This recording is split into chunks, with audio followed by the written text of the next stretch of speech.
এটি বাংলাদেশের ভেতরে লুকিয়ে থাকা এমন এক তেলের খনি যার কথা কাউকে জানতে দেওয়া হয় না।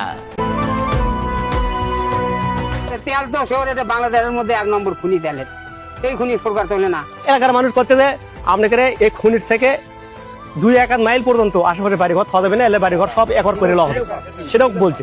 তেল আসলে রে বাবা একটি শিওর তেল, সবই জানি যে তেল উঠলো, গ্যাস উঠলো, আমাকে চুলো বন্ধ করে গেলো, গ্রামের লোকের চুলো বন্ধ করে দিলাম। সারা পৃথিবী জুড়ে বর্তমানে জ্বালানি তেলের তীব্র সংকট চলছে, অথচ বাংলাদেশের বগুড়া জেলার গাবতলীতে লুকিয়ে আছে বিশ্বের সম্ভাবনাময় সবচেয়ে বড় তেলের খনি।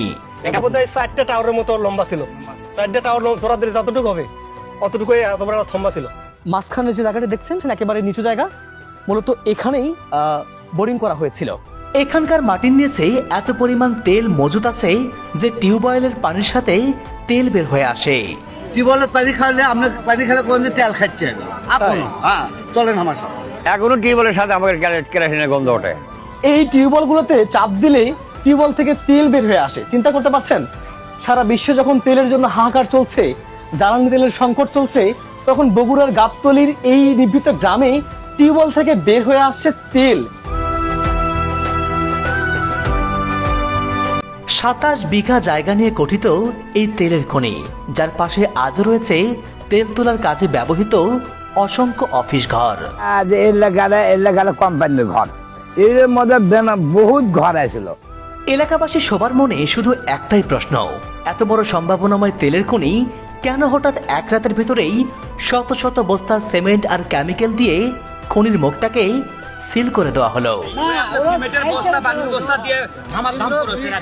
গ্যাসের খুনি পার হয়ে যায়, কয়লার যায় তেলত গেছে, তখন তেল একটু আউট হওয়ার সাথে সাথে এর আসা যেভাবে বন্ধ করে দিয়েছে।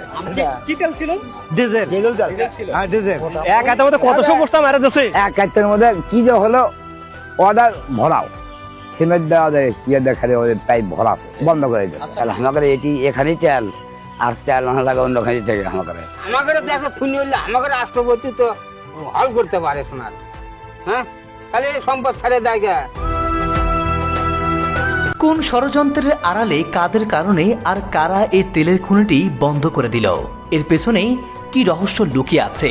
আর সব রহস্যই উন্মোচন করব এই ভিডিওতে। সেই সাথে আপনাদেরকে নিয়ে যাব সেই নিভৃত গ্রামে, যেখানে লুকিয়ে আছে এই রহস্যময় বিশাল তেলের খনি। সুতরাং শেষ পর্যন্ত ভিডিওটি দেখতে থাকুন।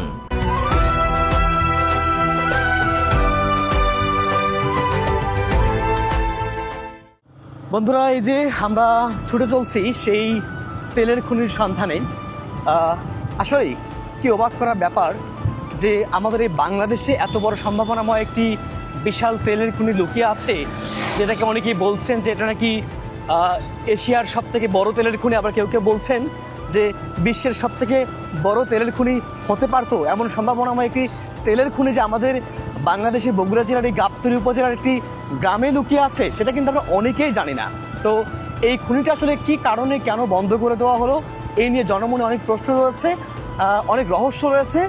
চলুন আজকে আমরা সেই রহস্যগুলোকে উন্মোচন করতে চাই এবং নিজ চোখে দেখতে চাই এবং আপনাদেরকেও দেখাতে চাই যে বাংলাদেশের সব থেকে বড় তেলের খনিটি ঠিক কী কারণে বন্ধ হয়ে গেল আর বর্তমানে সেই জায়গাটির কী অবস্থা। বন্ধুরা, চলুন যেতে যেতেই এই খনিটির ব্যাপারে কিছু গুরুত্বপূর্ণ তথ্য জেনে নেই। শুরুতেই বলে রাখতে চাই, সম্ভাবনাময় এই তেলের খনিটি বাংলাদেশের বগুড়া জেলার গাবতলী উপজেলার অন্তর্গত তোল্লাতোল্লা গ্রামে অবস্থিত। এখানে যাবার সহজ ঠিকানা শহীদ প্রেসিডেন্ট জিয়াউর রহমানের গ্রামের বাড়ি বাগবাড়ি থেকে মাত্র কয়েক কিলোমিটার পূর্বেই এই তোল্লাতোল্লা গ্রাম অবস্থিত। এই তেলের খনিটি সর্বপ্রথম 1981 থেকে 82 সালে হোসাইন মোহাম্মদ ইরশাদের শাসনামলে এটির সন্ধান পাওয়া যায়। এরপর সরকারিভাবে তেল উত্তোলনের জন্য পরীক্ষামূলক খনন করা হয়। আর এই খনন কাজকে কেন্দ্র করে দেশ বিদেশের বড় বড় সব ইঞ্জিনিয়ার, শ্রমিক সহ এখানে বহু মানুষের কর্মসংস্থান তৈরি হয়েছিল। আধুনিক সব খনন যন্ত্রের সাহায্যে দীর্ঘদিন ধরে কয়েকশো মিটার খননের পর বিজ্ঞানীরা এখানে ডিজেল, অকটেন, কেরোসিন সহ কয়েক প্রকার তেল ও গ্যাসের সন্ধান পান। এবং তৎকালীন সময়ে খনিতে কর্মরত অনেকের ধারণা ছিল এখানে এত পরিমাণ তেল মজুত আছে যা বিশ্বের অন্যতম তেলের খনিতে পরিণত হতে পারে, যার ফলে গোটা এলাকাব্যাপী এই তেলের খনি নিয়ে মানুষের মনে এক বিশেষ কৌতূহল তৈরি হয়।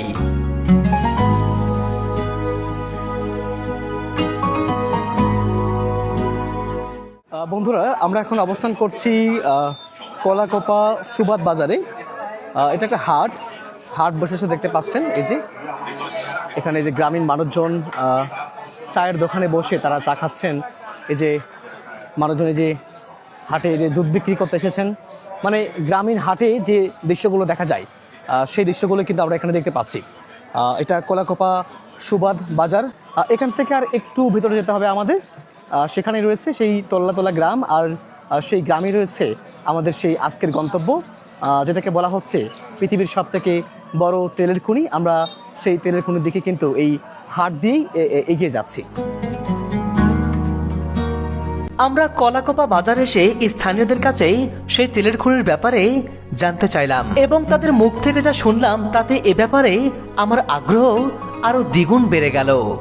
এখন আমি পেট্রোল বাংলা যখন ওখানে শুরু হয় আচ্ছা, তখন আমি মেকানিক্স গ্রুপে চাকরি করি। ওখানে কাজ করেছে? ওখানেই কাজ করতাম মেকআপ। আচ্ছা আচ্ছা আচ্ছা। ওখানে কাজ করতে করতে ফার্স্টই 2200 মিটার পর্যন্ত খোলার কথা ছিল, কিন্তু খুললো হচ্ছে 1800 মিটার। খোলার পরে আপনার গ্যাসের খুনি পার হয়ে যায় কয়লার যায় তেলত গেছে, তখন তেল একটু আউট হওয়ার সাথে সাথে এর সাথে আসা যেভাবে বন্ধ করে দিতেছে। আমরা 200 কোটি খালি 500 কোটি আমি ওইটা বলতে পারবো না, এটা আমরা জানি না। তবে ঘুষ খেয়ে এই খুনিটা বন্ধ করে দিতেছে। হ্যাঁ, তেল উঠেছিল, সব বজিরা ডুঙ্গি খুঁটি তো লিয়ে গেছে। কি তেল ছিল? ডিজেল।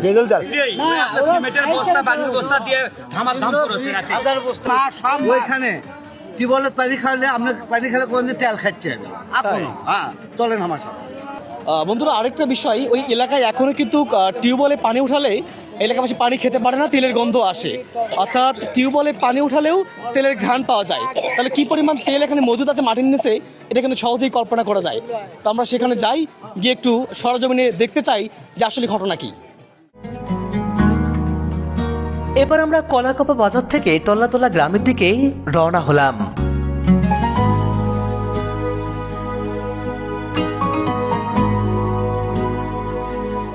সালাম আলাইকুম ভাই, যে তেলের খনিটা কোন দিকে? এদিকে? এদিকে না? আচ্ছা।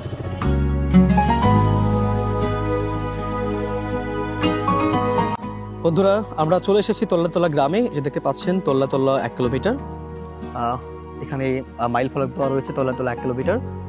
ইতিমধ্যে আমরা তোল্লা গ্রামে প্রবেশ করে ফেলেছি। এই যে রাস্তা, এই পথ দিয়ে যেতে হবে সেই তেলের খনিতে। চলুন আমরা যাই এবং সেই খনিটি দেখে আসি। চলতে চলতে আমরা রাস্তায় এমন একজন লোকের দেখা পেয়ে গেলাম যিনি ওই তেলের খনিতে অফিসার ম্যাচে দীর্ঘদিন চাকরি করেছেন, তাই তার কাছে বিষয়গুলো জানার চেষ্টা করলাম। তেল আসলে রে বাবা একটি শিওর তেল। আচ্ছা, আমি তো ওই অফিসার ম্যাচে মনে করো আমি ম্যানেজারি করছি, বাজার হাট করার ইয়ে করছি আর কি। সবই জানি যে তেল উঠলো, গ্যাস উঠলো, আমাকে চুলো বন্ধ করে গেলো, গ্রামের লোকের চুলো বন্ধ করে দিলাম। হ্যাঁ, যে চুলো বন্ধ করে দাও তোমরা, গ্যাসের সমস্যা হতে পারে। সব কিছু ওকে, সেটা কেমন কি করলো আল্লাহ জানে। আমি এই পেট্রোলে 7 বছর থাকছি এটি। আচ্ছা, আপনি কি মনে করেন যে কি কারণে এটা বন্ধ করা হলো? আপনার কি বন্ধ? ঘুষ খাচ্ছে, ঘুষ খেয়ে বন্ধ করছে। অফিসাররা করছিল যে পালা তেল তো তুলবো তোরা রে, আমাকে টুইট করে করছিল তখন, ভাই তেল তো তুলবো তোরা, বুঝলু তেল তুললে তো অন্য বাইরের এলাকা তো খালি হয়ে যাবি। হ্যাঁ, তোলে কি নাই তোলে ভাই, দেখ তো আগে তোরা তুললে লাগিস, খালি লাগিস মানে তেল আছে, আমার চাকরি পারমানেন্ট হয়ে যাবি। মানে আমি কেজুয়ালে চাকরি করতেছিলাম, নতুন করে শুনি যে তুলে পারলা বলে ইয়ে করা আছে, সিমেন্ট দিয়ে কেমিক্যাল দিয়ে জাম করা আছে। তো দুটো সাইডে সিমেন্ট আর কেমিক্যাল মারছে। ওই মুড়ে যে গুডাউনটা ছিল দেখছি তো, ওই গুডাউনটা ভরা হলো সিমেন্ট, আর এই মুড়ে এক গুডাউনটা হলো খালি কেমিক্যাল। সম্পূর্ণ মনে করে পাইপ বানিয়েছে। তেল তো ভালোই আসে বাংলা, এখনো টিউবওয়েলের সাথে আমাদের কেরাসিনের গন্ধ ওঠে। গ্রামের ধুলিমাখা পথ পেরিয়ে অবশেষে আমরা চলে এলাম তোল্লাতোল্লা গ্রামের সেই খনিটির একেবারে সন্নিকটে। এখানে আসতেই কয়েকজন স্থানীয় লোকের দেখা পেলাম, যারা নিজে এই তেলের খনিতে কাজ করেছেন। এই খুনরা দেখছি আমরা কিন্তু কাজ করছি, লেবারি কাম করছি, লেবারি কাম। তা এক কাজের মধ্যে কি যে হলো, অর্ডার ভরাও, সিমেন্ট দেওয়া দেয়, ইয়ে দেখালে ওদের পাইপ ভরাছে, বন্ধ করে দেয়। যে এলাকায় কোম্পানির ঘর, কোম্পানি এখন মাদ্রাসা গায়ের মানুষ ওই এখন চেকার দেওয়া হোক আর দিলে দেওয়া হোক বলে নিয়ে এনেছে, দিয়ে মাদ্রাসা করছে। তো অনেক ঘর আসছিল এর মধ্যে, এর মধ্যে বহুত ঘর আসছিল, ওটা ভাঙ্গে ভুঙ্গে লেগে আছে। বন্ধুরা দেখতে পাচ্ছেন এই যে স্থাপনাগুলো দেখতে পাচ্ছেন কক্ষ, এখানে একটা সময় যখন এই খনি যখন রানিং ছিল, খনিতে যখন কাজ চলছিল, সেই সময় এই রুমগুলোতেই খনির যে কর্মচারী, যে শ্রমিকরা ছিলেন তারা থাকতেন। পরবর্তীতে যখন খনি বন্ধ হয়ে যায়, তারপরে এই জায়গাটিও পড়ে থাকে এবং এলাকাবাসীর সহযোগিতায় এখানে একটা মাদ্রাসা নির্মাণ করা হয়েছে। বর্তমানে এটা একটা ইত্তেদায়ী মাদ্রাসা, এখানেই এই এলাকার ছেলেমেয়েরা পড়াশোনা করছেন। খনি এটা বড় ছিল, হ্যাঁ এটা বড় হওয়ার কথা ছিল, বড় হওয়ার কথা ছিল, কিন্তু 35-36 বছর হচ্ছে ওরা চলে গেছে। এলাকার মানুষ করছে যে আপনাকে এই খনির থেকে 2-1 মাইল পর্যন্ত আশেপাশে বাড়িঘর থাকা যাবে না, এলে বাড়িঘর সব একর করে নেওয়া হবে, সেটাও বলছে। এক হাতের মধ্যে কত সমস্যা মারা যাচ্ছে মেশিন দিয়ে। আর সে আস্থা করছিল, এই যে আস্থা করছিল, না হলে তো 40 ফুট হবে, এই কোনো সময় আস্থা করছিল 40 ফুট। এত বড় বড় গাড়ি আসছিল আমার পর দিচ্ছিল, এত বড় বড় গাড়ি আমরা ওই অনেক দূর দিয়ে দেখা লাগছে, সে গাড়ি লেটে আসছিল। বন্ধুরা যেটা জানছিলাম এলাকাবাসীর কাছ থেকে, যে এক রাতের ভিতরে এই তেলের খনিটাকে বন্ধ করে দেওয়া হয়েছিল। শত শত বস্তা সিমেন্ট দিয়ে, বিভিন্ন বিদেশি কেমিক্যাল দিয়ে এই খনিটাকে এক রাতের ভিতরে বন্ধ করে দেওয়া হয়েছিল। বলা হচ্ছে এশিয়ার সব থেকে বড় তেলের খনি যেটা হওয়ার সম্ভাবনা ছিল, সেই খনিটাকে কেন এক রাতের ভিতরেই শত শত বস্তা সিমেন্ট দিয়ে, কেমিক্যাল দিয়ে খনির মুখটাকে বন্ধ করে দেওয়া হলো। আর বর্তমানে সে জায়গাটির কি অবস্থা রয়েছে, চলুন সেখানে যাই, আমরা কে বিস্তারিত আদ্যপান্ত দেখার চেষ্টা করি। এই খনিতে কাজ করা প্রত্যক্ষদর্শী কয়েকজনের সাথে কথা বলার পর তাদেরই একজনকে সাথে নিয়ে আমরা হাঁটতে লাগলাম। গ্রামের ভেতরের বসতবাড়ি আর উঠান পেরিয়ে আমরা চলে এলাম সেই খনিটির একদম সামনে। এখানে মিষ্টি ফ্যাক্টরি বড় বিরাট বড় খম্বা করছিল। আচ্ছা আচ্ছা, এমনি যে এখন যে টাওয়ার করছে, এটা বোধহয় 4টা টাওয়ারের মতো লম্বা ছিল, 4টা টাওয়ার ধরা দিলে যতটুকু হবে অতটুকুই এত বড় একটা থম্বা ছিল। সেই সময়তে এখন এলে আছে, এলে কিন্তু ঢালাই করে আন্দোলন তৈরি করতে তো খালি সাইডে এই কামলা ফাটে এই রডগুলো বার করে বিক্রি করে দিচ্ছে। জমিরা কিন্তু এখন ওই জমির টাকা পাইছিল, তারপরে জমি পড়ে গেল। বিশাল কত বড় বড় দেখছেন, দেখুন বন্ধুরা কি বিশাল বিশাল সেই কনক্রিট গুলো, সেই ঢালাইগুলো কিন্তু এখনো পড়ে আছে, এখনো ঢালাইগুলো পড়ে আছে। এগুলো কি মানে ওই সময় কি এভাবে রাখা হয়েছিল? না, খাড়া ছিল, এভাবে সুন্দর করে খাড়া ছিল। আচ্ছা আচ্ছা, তাহলে সুন্দর করে খাড়া করা ছিল, মাটিতে ভরট করে ফাইন করে, তাই উপরে থম্বা ছিল। আপনি ওই সাইডে আরো দেখেন যেখানে পাইপ কাটছিল। চলেন তো দেখি একটু।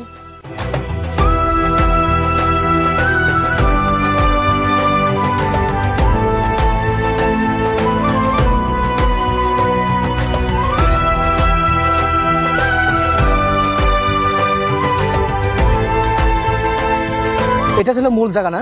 এখানে ছিল মূল জায়গা। এই যে মাঝখানে যে জায়গাটা দেখছেন, একেবারে নিচু জায়গা, মূলত এখানেই বোরিং করা হয়েছিল। চতুর্পাশে এরকম কনক্রিটের স্ট্রাকচার দিয়ে এটার উপরে মেশিন বসিয়ে এখানে আপনার বোরিং করা হয়েছিল, এবং এখান থেকে মূলত তেল উত্তোলনের যে কার্যক্রম সেটা কিন্তু পরিচালনা করা হয়েছিল। এগুলোতে কিন্তু রড দিয়ে প্রচুর রড ছিল, প্রচুর রড ছিল, কিন্তু সেই রডগুলো দেখুন, এই যে রডগুলো কিন্তু খুলে নিয়ে যাওয়া হয়েছে। এর থেকেও 50-60 বছর আগে আসছিল, সেটা ও বন্ধ করছে ওই আগে, তারপরে আবার এটা আসছিল। ওটা এখান থেকে কত দূর হবে? এখান থেকে 200-300 ফুট হয়তো, তো কথা 300 ফুট। তাহলে ওখানে একটু দেখে আসি ওখানে কি অবস্থা। বন্ধুরা, এটা ছিল দ্বিতীয় পর্যায়ে, অর্থাৎ 2012 সালে যখন সর্বশেষ খনন করা হয়, এটা ছিল সেই স্ট্রাকচার। এখন আমরা যাচ্ছি যে 81 সাল থেকে 82 সাল পর্যন্ত সরকার হোসেন মোহাম্মদ ইরশাদের শাসনকাল আমলে যখন প্রথম এখানে যেখানে খননটা করা হয়েছিল, আমরা সেই স্থানটি দেখার জন্য যাচ্ছি।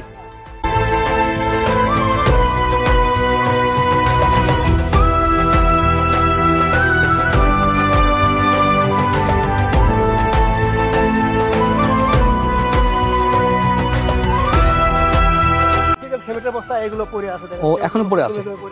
এই যে দেখুন বন্ধুরা, এখানে কিন্তু এখনো এই যে কনক্রিট গুলো, সিমেন্টের কনক্রিট গুলো কিন্তু এখনো রয়েছে, এখনো পড়ে আছে এখানে দেখুন। আর একেবারে প্রত্যন্ত অঞ্চল, প্রত্যন্ত গ্রাম, আমরা সেই প্রত্যন্ত গ্রামের ভিতর দিয়ে কিন্তু যাচ্ছি সেখানে যেখানে প্রথম তেলের খনির প্রথম যেখানে খনন কার্য করা হয়েছিল।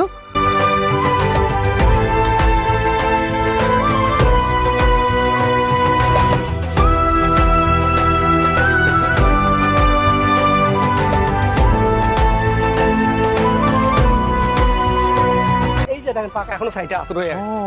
এই যে এই পাকা পাকাগুলো, এই যে পাকাগুলো এখনো রয়ে আছে। হ্যাঁ, এই জায়গাটা এখনো জমি আবাদ করতে পারে না। এটা প্রথম আসছিল, প্রথম হাতে পাইলিং করছিল। এখানে প্রথম না? এখানে প্রথম। বন্ধুরা, চারিদিকে সবুজ ধান ক্ষেতের মাঝে যে চতুর্ভুজ আকৃতির জায়গাটি দেখতে পাচ্ছেন, সর্বপ্রথম 1981 সালে এখানে তেলের খনির সন্ধানেই খনন করা হয়েছিল। কিন্তু হঠাৎ বন্যার পানিতে জায়গাটি তলিয়ে গেলে সেই কার্যক্রম বন্ধ হয়ে যায়। তারপর থেকে জায়গাটি এভাবেই পড়ে আছে। প্রথম খুনি আজ উঠে যাচ্ছিল ব্রিটিশ, হ্যাঁ, তাহলে বানের ভয়ে ওরা উঠে গেছে চলে। আচ্ছা। তারপর দিয়ে খুনি এলো আবার এটি 40 বছর 28 বছর পর। আর সেই খুনির এই চালা মেশিনও থামি আসুন, চালা মেশিনত 1400 মিটারত হলো গ্যাস, গ্যাসেতে ভরপুর। গ্যাসের দরকার না গেল হলে তেলের সন্ধানত। তেলের দেয় আন্তর 2100 মিটারের দেয় আন্তর কয়লা পাথর পাওয়া গেছে।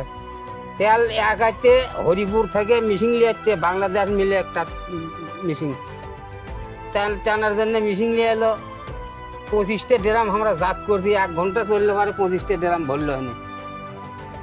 এই আজকের একটার দিকে কি হলো, একটার দিকে যে কি হলো, এক সোমবারে একবারে বন্ধ করে ফেল দিল, সুইডিং করে ফেল দিল ড্রিলিং এর জায়গাটা। হাতে তেল তো সেওর, এটা বাংলাদেশের মধ্যে 1 নম্বর খুনি তেলের। এই খুনি সরকার তোলে না, অন্য অন্য দেশের যায় তেলের জন্য কাউ করা লাগে। এটা 1 নম্বর খুনি বাংলাদেশের মধ্যে। এই নিমগাঁও খুনি আছে, এটার থেকে এটা বড়। তারপর জয়পুর আছে, সেটার থেকে এটা বড়। পানির উপর দিয়ে তেল ভাসিছে, গন্ধ কেরাসিনের তেল। মানে টিউবওয়েল আগে ধান করছে জাগে, এখন তো মোটর আছে, সেটারে মেশিন 12,000। তখন টিউবওয়েল দিয়ে করছে কালে আগে। আমরা তখন ছোট, আমরা টিউবওয়েল দিয়ে পানি ছেড়ছে, দেখলে দে কেরাসিনের তেল ভাসছে, পানি খাওয়া যায়নি, গন্ধ।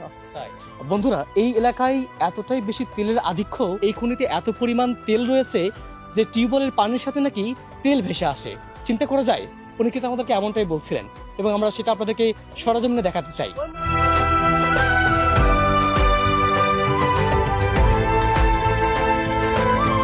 এখানে পানির তেলে ঘানের মানে এটা খুনি দিয়ে দেয়, এটা খুনি।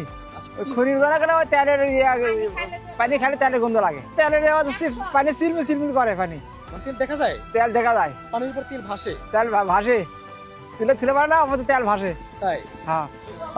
আমরা যাচ্ছি এই যে এই বাড়িতে নাকি টিউবওয়েল চাপলে সেই টিউবওয়েলের পানি থেকে তেল বের হয়ে আসে। চিন্তা করা যায়? কোনটা? এই টিউবওয়েল, এটা। বন্ধুরা দেখুন, এই টিউবওয়েল পাড়েই, এই টিউবওয়েলগুলোতে পানি উঠালে নাকি পানির সাথে তেল বের হয়ে আসে। চিন্তা করতে পারছেন?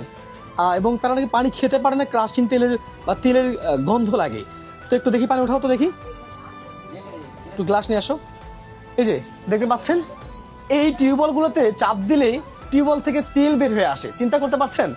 সারা বিশ্বে যখন তেলের জন্য হাহাকার চলছে, জ্বালানি তেলের সংকট চলছে, তখন বগুড়ার গাবতলীর এই নিভৃত গ্রামে টিউবওয়েল থেকে বের হয়ে আসছে তেল। তো আমরা একটু খেয়ে দেখতে চাই যে আসলে এই পানির ঘ্রাণ কেমন। এই যে মুরব্বী উনি পানি উঠাচ্ছেন, এটা কি আপনারই বাড়ি? আচ্ছা আচ্ছা আচ্ছা, আমরা একটু পানি খেয়ে একটু দেখতে চাই আসলে। এই যে পানি নিয়েছি, একটু খেয়ে টেস্ট করতে চাই যে এই পানি আসলে কেমন লাগে আসলে। বিসমিল্লাহির রহমানির রহিম।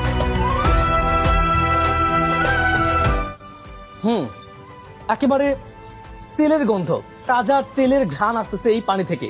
দেখুন, এই যে টিউবওয়েল, এই টিউবওয়েল থেকে পানি নিয়ে খেলাম, একেবারে তাজা তেলের ঘ্রাণ পাচ্ছি এই টিউবওয়েলের পানি থেকে। চিন্তা করা যায়?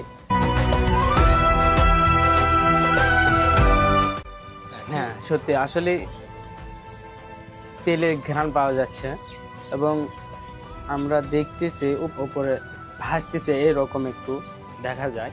তবে এলাকাবাসীর থেকে শুনছি মানে এই পানিটা একটু রেখে দিলে নাকি কেরোসিন তেলের ইয়েটা পাওয়া যায়। এই পানি একটু কেরোসিন তেলের গন্ধ আছে। এটা আগের থেকে এখানে তেল ভাসতে ছিল, এখানে ডিপ আসছিল। এই বাড়ির যারা লোক রয়েছেন তাদের সাথে কথা বলছিলাম, মানে এই পানিতে কিন্তু একদম এক ধরনের কেরোসিন তেলের যে গন্ধটা থাকে একদম সেম কেরোসিন তেলের গন্ধ আছে। তো আমাদের কাছে গন্ধটা লাগলো, তো যারা এখানকার যাদের বাড়ি তাদেরকে জিজ্ঞাসা করলাম, তারা বলছেন যে তাদের কাছেও ঘ্রাণ লাগে, কিন্তু তারা খেয়ে অভ্যস্ত, তাই না? ঘ্রাণ লাগে, এটা সবাই বলতে পারে। আচ্ছা, কিন্তু আপনারা খেয়ে অভ্যস্ত, এই জন্য কিছু মনে হয় না? মনে হয় না। আর কিন্তু হুট করে যে খাবে, যে নতুন খাবে টিউবওয়েলের পানি, তাকে গন্ধ লাগবে। তার কাছে গন্ধ লাগবে। তেলের গন্ধ লাগবে। স্পষ্ট কেরোসিন তেলের যে ঘ্রাণটা, সেই ঘ্রাণটা কিন্তু এই পানি থেকে এখানে পাওয়া আসতেছে। যাবে, হ্যাঁ। আমি সত্যি অবাক হলাম যে এই তেলের খনি এলাকায় সত্যি যে তেল রয়েছে তার একটা বাস্তব প্রমাণ কিন্তু এই টিউবওয়েলগুলো থেকে যে পানি উঠতেছে, পানি একেবারে কেরোসিন তেলের ঘ্রাণ থেকে স্পষ্ট বোঝা যাচ্ছে যে সত্যি এখানে বিপুল পরিমাণ তেল রয়েছে। তা না হলে এই পানিগুলোর ঘ্রাণ কেনই বা কেরোসিন তেলের মতো হবে? বন্ধুরা, এখানকার টিউবওয়েলের পানির সাথে তেল বের হয়ে আসা এলাকাবাসীর জোরালো বক্তব্য আর বারবার এখানে তেলের সন্ধানে খনন চালানো, এইসব আলামত প্রমাণ করে যে এখানকার মাটির নিচে অবশ্যই বিপুল পরিমাণ খনিজ সম্পদ লুকায়িত থাকতে পারে। তবে এখানে দীর্ঘদিন খনন করে তেলের দেখা পাওয়ার পরেও কেন হঠাৎ এক রাতের ভিতরে শত শত বস্তা সিমেন্ট আর কেমিক্যাল দিয়ে খনির মুখটাকে বন্ধ করে দেওয়া হলো, এই প্রশ্ন আজও সবার মনে কৌতূহল জাগায়। আচ্ছা, আপনি কি মনে করেন যে এই খনিটা কেন বন্ধ করা হলো আসলে? এটা ষড়যন্ত্রমূলক বন্ধ করছে এই খনিটা। এটা সরকারের ষড়যন্ত্রমূল্য, এরশাদ সরকার ছিল। আমরা শুনছি যে ভারতের তেলের খনি বন্ধ হবে এই খনি তুললে পারে, এই কারণে মূলত তারা এই খনিটাকে বন্ধ করে দিয়েছে, সেটাই মনে হয়। তাছাড়া এই খনি বন্ধ হওয়ার তো কোনো কথা না। এলাকাবাসীর জোর দাবি, তৎকালীন সরকার আন্তর্জাতিক চাপের কারণে বিপুল পরিমাণ টাকা ঘুষ খেয়ে এই প্রকল্পটি বন্ধ করে দিয়েছিল। 200 কোটি খালি 500 কোটি আমি দুইটা বলতে পারবো না, এটা আমরা জানি না। তবে ঘুষ খেয়ে এই খনিটা বন্ধ করে দিল। এটা তুললে পারে তো ঘাটি পরে খুনি পাবি না, আবার ভারতের তেল পাবি না, যার জন্য আমাকে রয়েছি আসে আন্তর কোষ্ঠী হওয়ার টাকা মেরে দিয়ে আন্তর তারপর তুলে যাচ্ছে। আর তেলের জন্য আমরা খাওয়া করি, তাহলে আমাকে এটি এখানেই তেল, আর তেল না লাগে অন্য খানি থেকে আমাকে। ওই দেশের লোকগুলো ঘুষ দিয়েছে, ভারতের উত্তরে অনেকগুলো দেশ আছে না, হ্যাঁ, ওই দেশগুলো হাতে ঘুষ দিয়েছে, যার কারণে এরা হাতে ডবল টাকা ইনকাম হবে, ভাইটা চলে গেছে। ওই সময় খনিটির দায়িত্বরত কর্মকর্তারা জানিয়েছিলেন, তেল উত্তোলনের পরিমাণের তুলনায় ব্যয় অনেক বেশি হওয়ায় খনিটি সাময়িকভাবে বন্ধ করে দেওয়া হয়েছে। এখন শুনছি যে মোটামুটি পোষাচ্ছে না, কিন্তু তেল আছে পুরো জানি, কিন্তু পোষানোর দিক দিয়ে একটু কম।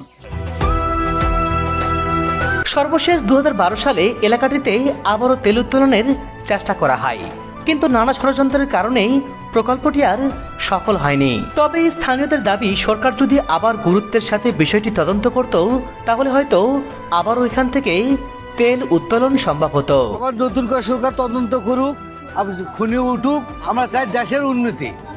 বাংলাদেশে যদি এটা তেলের খনি ওঠে, তাহলে বাংলাদেশ উন্নতি হবে।